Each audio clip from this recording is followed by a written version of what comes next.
guys, welcome back to my channel. It's your girl Rashika, and in today's video we're going to talk about the parts of the job that people don't really talk about. The parts of the job that affect the flight attendants the most, okay? So we're going to be talking about the mental, the emotional, the physical strain that this job puts on your body and puts on your mental health, okay? So if you're interested, just keep on watching. History, all that's history. I'll calm down eventually. Fall back eventually. So let's just get into it, right? A lot of people look at flight attendants as, or the job of being a flight attendant, as this super lucrative job. A lot of kids look up to flight attendants. Like, you see us walking through the airport and you're like, wow, they get to travel the world and they get to do all these amazing things, right? And then the other side of it, or the other group of people, look at it as we're just there. We're pretty much waiters and waitresses in the air. We're just there to serve snacks. We're just there to serve drinks. There is so much more to this job than what meets the eye. So a big part of it, if you think about it, our training is over a month long, right? There's no company that's training people for over a month just to serve drinks and snacks. There is so much more to it. Our main job is safety. The safety of the customers, the safety of the crew, and the safety of the airplane. Right. Now, there's a lot of things that come with that. There's a lot of things I can't necessarily talk about pertaining to that, but I'll try to, be as clear and as, informative as I can. So when you get onto an airplane, a flight attendant is thinking about 100 things. We're thinking about 100 different things as you're boarding the aircraft, even before you board the aircraft, because we have to check in and do all those things. For us, or let me speak for myself, I can only speak for myself. I don't know about anybody else. For me, during boarding, my mind is on 50 different things because I have to pay attention to who's getting on the aircraft. I have to think about what my job duties are. I have to think about opening these doors if I need to. I have to think about if somebody tries something, what am I going to do? There are 500 different things that I have to think about when customers are boarding the aircraft. So for me, my mental health, Lord, okay. It's a lot. It's so much to think about. And the easiest part of the job is serving drinks and snacks. That is the easiest part of the job. That is the one part of the job that I don't really necessarily have to think so much about. It's everything else that I have to put all this extra thought into, right? So when it comes to like your mental health, like I said, you're constantly thinking about so many things. You're constantly thinking about, if this happens, what if this happens? What are my commands that I need to say? What are the different buttons that I need to press? What are the things that I need to grab? God forbid somebody passes out. What is it that I need to get to be fully prepared for those situations? Where did I put everything? Where is everything kept? All those things. I mean, at this point, a lot of it is second nature to me. A lot of it is muscle memory for me at this point. However, that's still a lot of things to think about, and that's also putting to put it into perspective. I'm also thinking about all the other things in life outside of the job, because remember, at the end of the day, this is my job. This is not my life. I still have a life outside of this job that I have to consider and I have to think about, right? So that's the first part of it. That's the first part of the mental health strain that it takes. It takes up so much brain power that it's a lot. It requires a lot of like debriefing and a lot of like downtime once you leave work to get yourself to a point where you're like,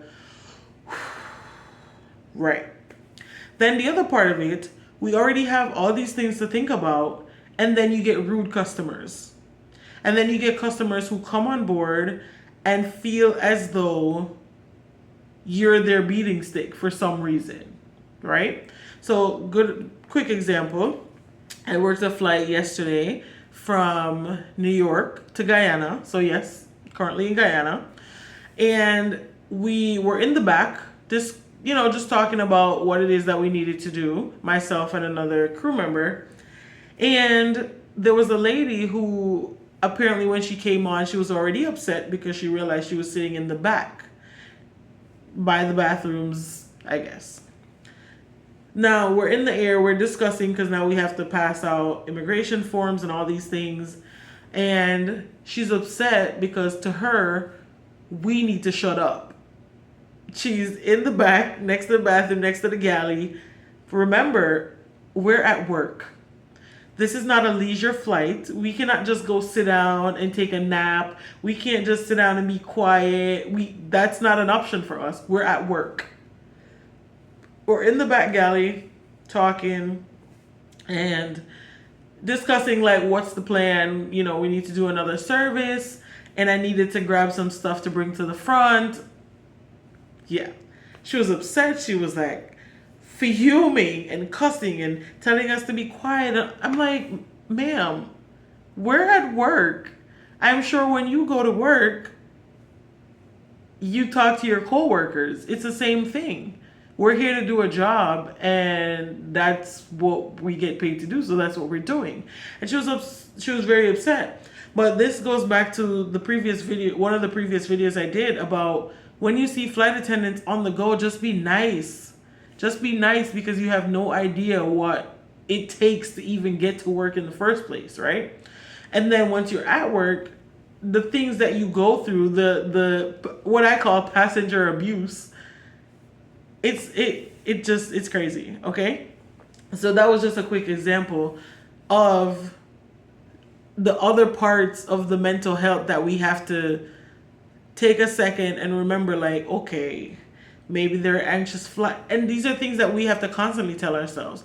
Yes, this is a job that we choose. Yes, we are benefiting from the job that we choose, obviously. But no one should have to go through like some of the things that we go through. And that's just the truth, right? So just be nice. Just be nice. And then the emotional, like, trauma some of the time. I remember one flight I did and this lady told me I was discriminating against her. And I'm like, what? And I won't go into detail about the story because the story had nothing to do with her in the first place. But I was just like, oh, okay. So dumbfounded that, and I've never in my life has anyone ever told me that I was discriminating against them. Because if you know me in real life, that is not me. That's not my vibe. And I mean, I wasn't discriminating against her truthfully, but I just was like, what? Okay. So the emotional damage, if you're not to do this job, if you're not a strong person, if you're not somebody who can separate work from real life, you'll get so caught up so quick because customers say some things to you and you're just like, huh? And I've even had customers blatantly tell me that they don't want me to serve them because of the color of my skin. But what do you do? You just roll with it and you move on because at the end of the day, you still have a job to do. And at the end of the day, God forbid something happens, it is still my job to make sure that customer is okay. It's still my job to ensure that customer gets, the proper treatment. It's still my job to ensure that if God forbid something happens with the aircraft, that customer is safe. That's still my job. Regardless of your feelings towards me and regardless of, whether you want me to serve you or not, it's still my job to take care of you. You know what I mean? So then you have to be able to manage that as well. And honestly, you guys have heard me say it a million times. My family, thank God for the family that I have because my family is so supportive. My family has supported me from the beginning, from the time I said I wanted to do this job, from the time that I even put in my application. My family has been my backbone. They have been my support system. And there are days, guys, there are days when Rashika is so over it. There are days where Rashika is so over it. I've even considered not flying anymore, truthfully. And without the support of my family helping me to like debrief after certain trips and helping me to just like woosa, man, oh man, oh man, because you experience so many things. And also the part of it is that yes, I'm at work, right? And there are, for example, 200 people on my flight. Each person is flying to that destination for a completely different reason. Some might be the same, but for the most part, everybody's flying to their destination for a different reason. So now I have to then play therapist in different situations. I've had people on my flights who were flying for like a death, and they couldn't keep it together, so they're crying, and I'm having to step in and use empathy and console them. And then I have another person who on the same flight might be like flaring up and upset about something, and then I have to switch it really quickly to be able to de-escalate that and conflict resolution that. You know what I mean? And then you have little kids, so you also have to play that role as well. And yes, guys, I have a 1-year-old. I know Miss Rachel. Okay? And now Gracie's corner. So if I see little kids, I can relate in that way. Right? But not everybody has those experiences. So then I'm having to like juggle all these emotions in my head. And then there's also the part of it where something's happening and I have to be stern. And I have to be stern and say, no, that's not what we're going to do. I have to put my foot down and make it clear that that's just not how it's going to go. All in the same flight. And within all of this, still having to do the job that I'm getting paid to do, if that makes sense. And still showing up for my coworkers as well. So a lot of people just don't think about the mental strain that it has. And I mean, thankfully, I haven't had to go to therapy yet.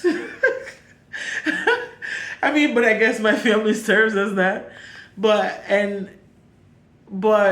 people, I think this is something that people need to think about when they get on flights. And I mean, we've had people, well, I keep saying we, but I've had people get on my flight and it's like, thank you so much. Thank you so much for the work that you do. It's not easy. Even the other day I was commuting into work and this random lady, don't know this lady from nowhere, she's also going to the airport, and I was in uniform and everything. And she just gave me a Starbucks gift card and was like, thank you so much for the work that you do. And guys, I kid you not, those are the things, as small as they, and I've gotten like notes and stuff just saying thank you. Those are the things that make doing the job worth it. Those are the things that push you to keep going. Those are the things that go above the negative. You know what I mean? I even had a blind customer and, just doing my job, helping her out, fill out her paper for her and all those things.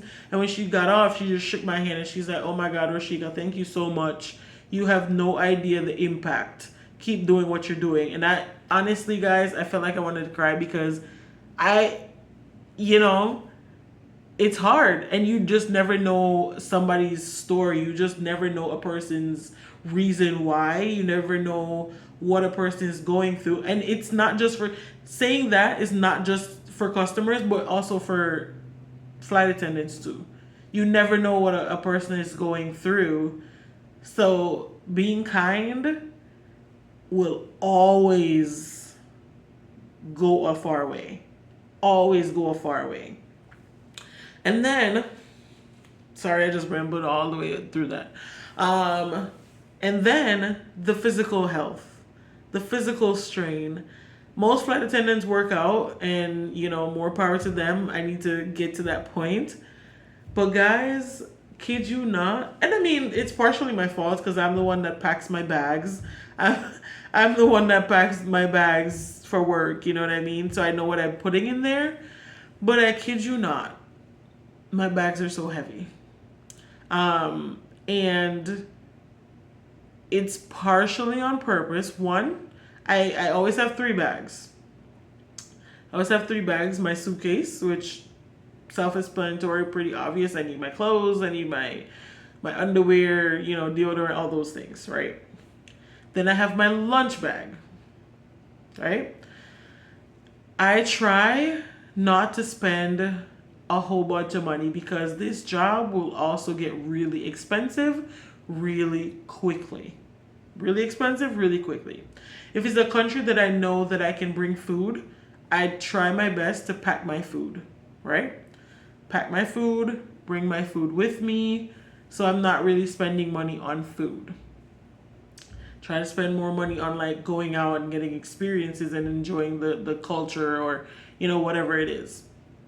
And then my 3rd bag is usually my required items. So my device that I need for work, any paperwork I need, and then also like my chargers, my purse, my wallet, that kind of stuff. That bag I keep a little bit more personal, more with me. It takes a toll because you're pulling those bags through the airport, onto the plane, you put it up and all that. You're putting them up, you're taking them down, then you have to lug it all the way through, get to the airport, not to the airport, to the hotel, to the van, to the hotel. You're having to constantly lift and put down and lift it up and put it down and constantly. And for those of you who travel a lot or, whichever, some airports are insanely big. And when in uniform, we cannot use those little trolleys that drive around. We cannot use those in uniform. So when you as a customer might be able to get a little ride or whatever, we cannot do that. So the physical strain, and a lot of times, guys, these hotels, super nice. The beds are not always comfortable. They're not always comfortable. So you just kind of, you take your pain pill and you push through and until you get home. You push through. So that's another part of it that people don't think about, the physical health, the physical strain, and then still being able to explore, still being able to have the strength and energy to get up and go out and enjoy your layover, Not to mention, I do long haul flights. So my flights are usually 4 to 6, 7 hours. And you're working for 4 to 6, 7 hours. So you got to put that on top of it, that you're walking back and forth. There are days, guys, when I have my watch on, there are days I do 20,000 steps just at work. Because I don't wear my watch all the time. Just at work, I'm doing 20,000 steps. So that alone should kind of tell you. But like I said, those are the things that people don't talk about, and again, just like I had said in one of the previous videos, if you see a flight attendant or a pilot, just be nice, just tell them some encouraging words. It definitely goes a long way. It goes so far, so far. And don't get me wrong, it's an amazing job because it affords you the opportunity to travel. It affords you the opportunity to, explore the world. And so I'm not complaining, but I'm just informing you guys, just sharing a little bit of knowledge about what it takes to do this job. And just like I said before, commuting is also another part of it that takes so much energy, and it's just a lot. So if you want to see me or in a see no other flight attendant or no pilot, make sure you just say, all right, big up yourself, big up you, thanks for the job we do, because it's not easy. It's not easy. And a big part of it too that people need to think about, if you take 1-2 hour flight and you boss say you tired and jet lag, imagine a flight attendant who's doing 4 flights in a day on a 4-day trip. So you're working 4 days, 4 flights a day, and minimum rest. And minimum rest for us is what, 11 hours? By the time you debrief, by the time you calm down, by the time you relax, the time's up. So just be nice, like I said. If you see us out and about, or if you're traveling and you see us, you get on a plane, just say thank you. You know, just say thank you for doing what you do. Thank you for showing up, because that's also an option. You know, yeah, just be nice. But thank you guys so much for watching. If you're watching and you haven't already, go ahead and hit that subscribe button down below. Leave a comment. Just let me know your experiences on a flight, your interactions with a flight attendant maybe. And then also always drop comments down below for your suggestions about videos that you want to watch or you'd like for me to do. Okay? It's always a pleasure. Don't forget to like, comment, share, and subscribe. Again, it's your girl Rashika, aka Ro, or Mrs. Kelly. See you later. Bye.